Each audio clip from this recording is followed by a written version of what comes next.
Well, hi there, guys. What's up? It's Timmy Joe.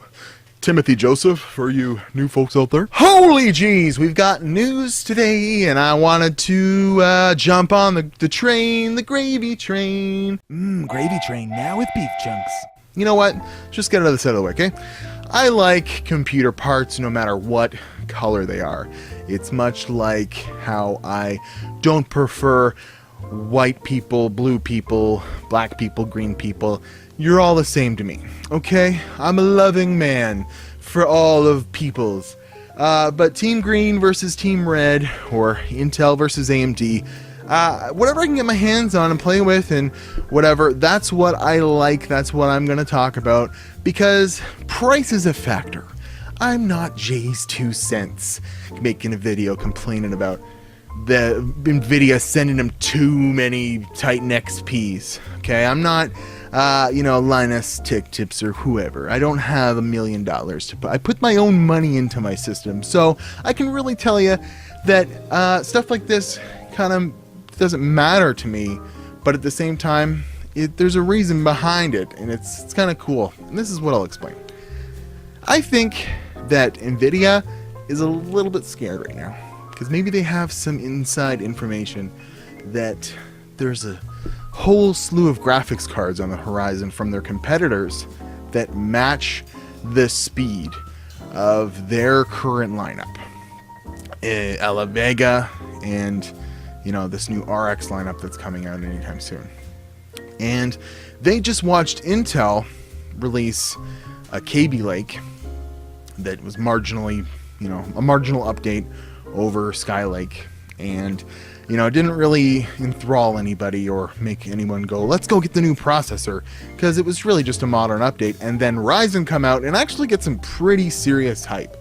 And you can argue that Intel's still better in games for FPS and this and that, and you can argue that nVidia will probably be better. I mean, they're specialty companies, they don't do both things. But AMD's been sitting back watching the field, and I think that they have some good stuff up their sleeves, and it's gonna be a similar thing to the Ryzen launch. They're gonna promise a lot, some people are gonna backlash, and it's gonna be questionable on what some of their claims, if their Vega series is actually better than the 1080 Ti or the Vega. But I think that this launch is actually showing us that there is definitely some good stuff on the horizon, because AMD is forcing them to show their hand.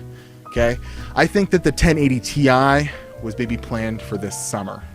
I think that the Titan XP revamp that was just announced today was probably something they were working on for like the last quarter of this year. And they're going, holy geez, Ryzen and whatever just launched, and it's doing pretty well. Like, I think the sales of it are doing pretty damn well.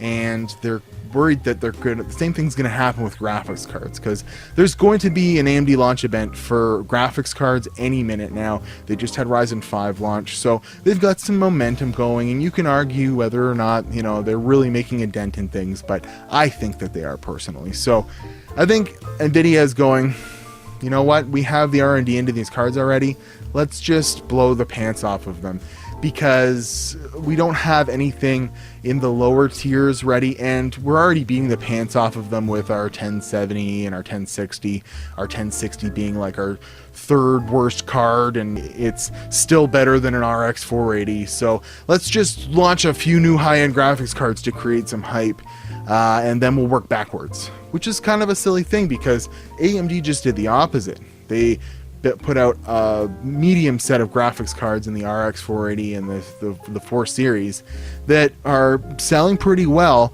and they're moving their way upwards with a whole new architecture coming up. So I think that this shows that there's lots of cool stuff for the rest of the year coming up, and there's going to be lots to talk about and review, and that nVidia is shaking in their booties a little bit, as is Intel. As you can tell, they put so much advertising into anything that said Ryzen on YouTube or on web pages. It was crazy.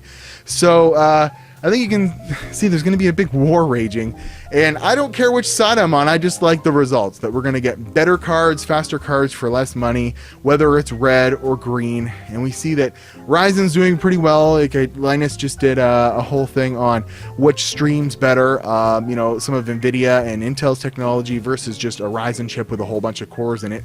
It did the job better than the other ones, so that is pretty cool. That's good information to have. So when it comes down to it, one day I hope that nVidia is sending me the best graphics card possible, but I'm probably never going to be able to afford it, and neither are you. So let's just sit it out and wait for the new set of mid-tier graphics cards to come out that will be playing 4K at 60 frames a second, that will be, you know, getting some really lifelike graphics for a good price, and that is what is exciting to me. I'm Timmy Joe. Forget the Titan XP. It's just another pawn in the game of chess between nVidia, AMD, and Intel. So you guys have yourselves a good day, and watch one of these other videos that are going to pop up. And I'm Watch Timmy Joe on Instagram and Twitter, and hit the subscribe button, and bye.